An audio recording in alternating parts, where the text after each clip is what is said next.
Vale, os voy a explicar.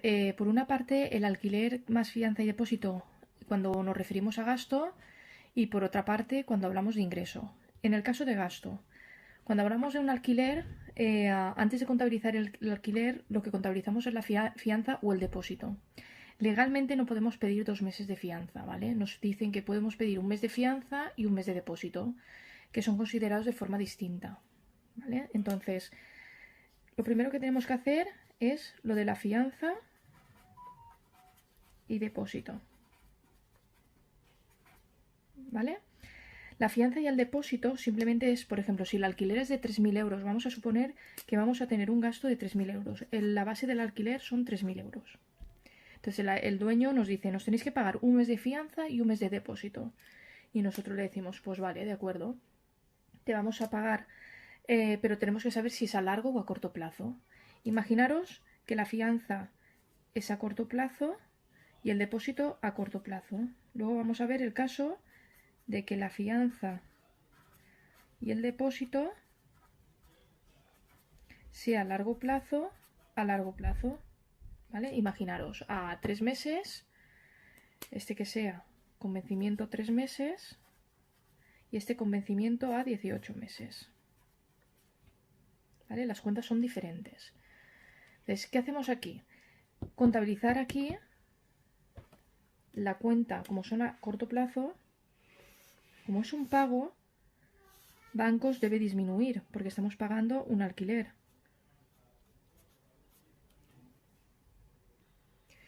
Y como contrapartida tendremos la 260 y, perdón, esta es la de largo, perdón, la 565, la 565 para la fianza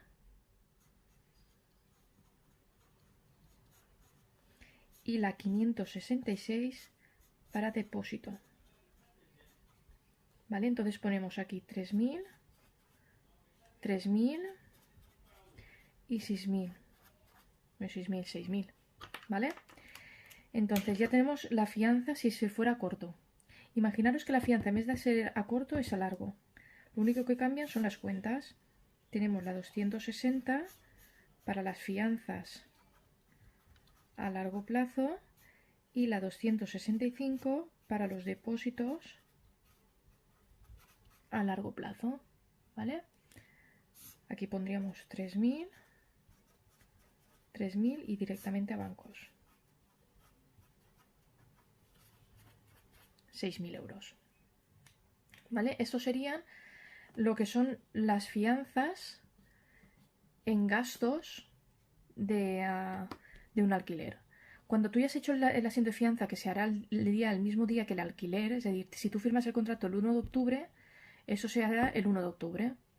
Tu primera cuota del alquiler será a partir del mes siguiente, ¿vale? En ese caso no, porque el alquiler se paga, es prepagable, se pagaría del 1 al 7 de cada mes. Entonces, tú el día 1 de octubre haces la fianza y del 1 al 7 haces el asiento del gasto del alquiler, ¿vale? ¿Qué gasto del alquiler tienes? Ese sería el gasto. ¿Qué gasto de alquiler? La 621, arrendamientos y cánones, con su IVA respectivo del 21%, HP IVA soportado, se lo debo a un acreedor, el acreedor de arrendamiento, y tiene una retención del 19%. Mira, aquí va una retención del 19%. Estos son 3.000, que habíamos dicho que la base son 3.000.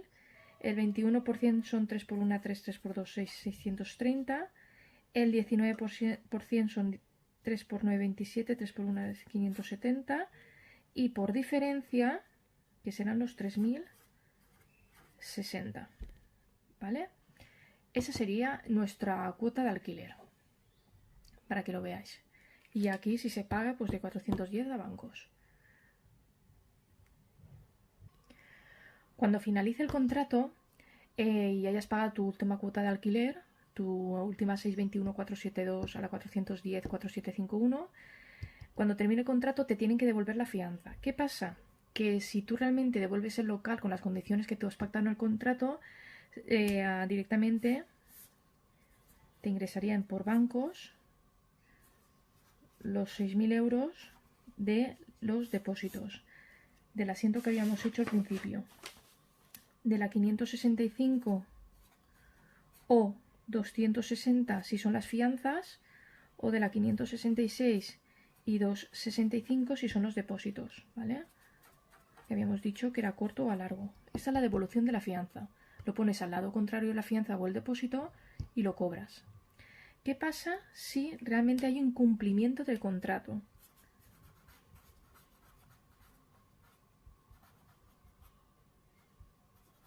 Hay un incumplimiento del contrato. Te devuelven el depósito, por ejemplo, pero la fianza no. Entonces, por la parte del depósito, es decir, la 566 o 265, si es a corto o a largo, del depósito, el depósito, los 3.000 euros te los devuelvan.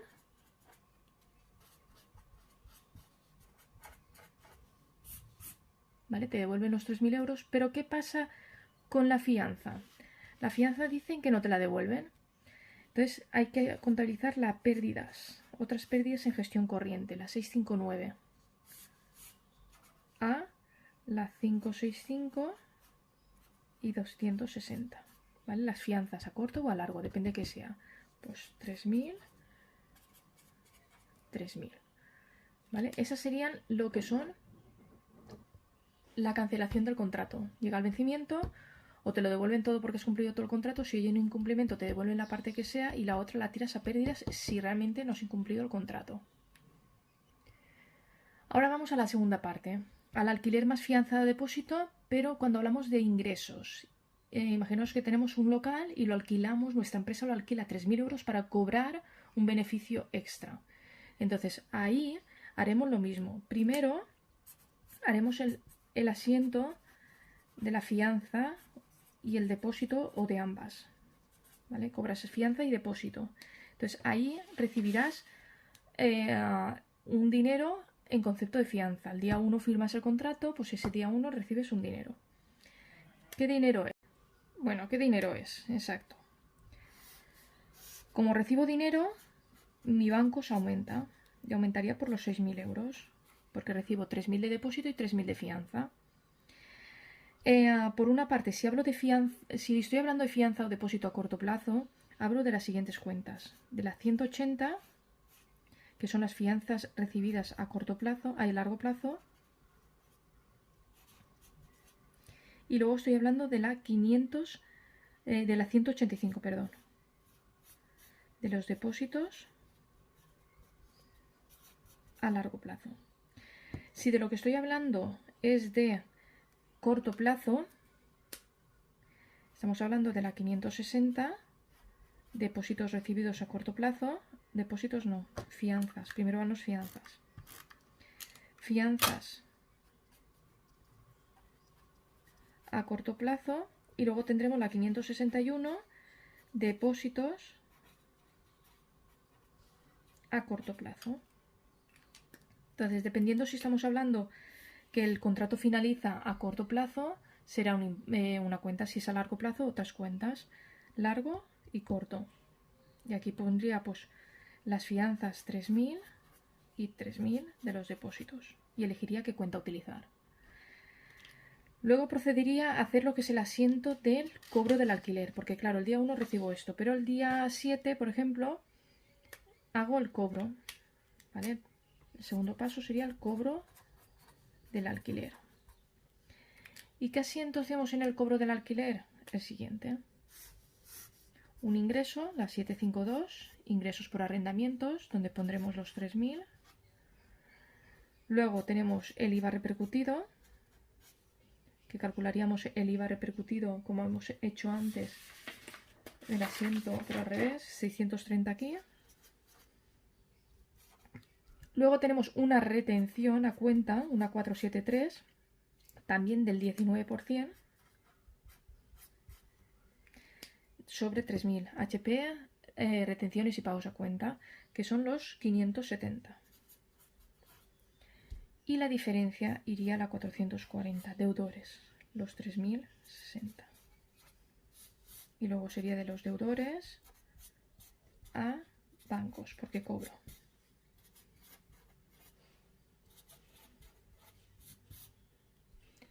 Ese sería el cobro.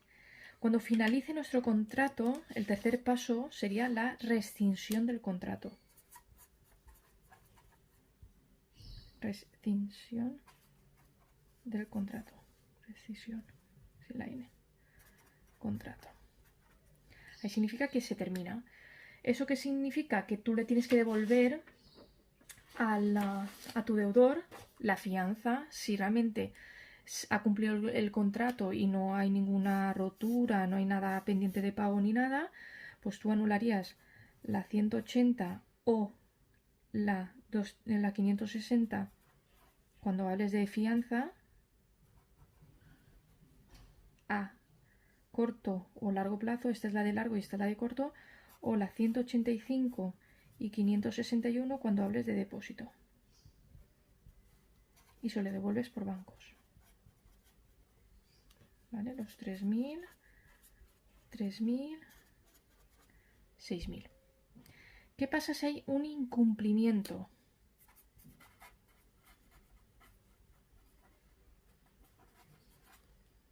Pues si hay un incumplimiento, lo que tienes que hacer es devolverle aquello que realmente tú consideres oportuno. Es decir, imagínate que le devuelves los depósitos. Le devuelves el depósito, sea largo o sea corto. Le devuelves los 3.000. Y el resto, 180 o la 560, la fianza, la declaras como otros ingresos de gestión, ¿vale? La 759.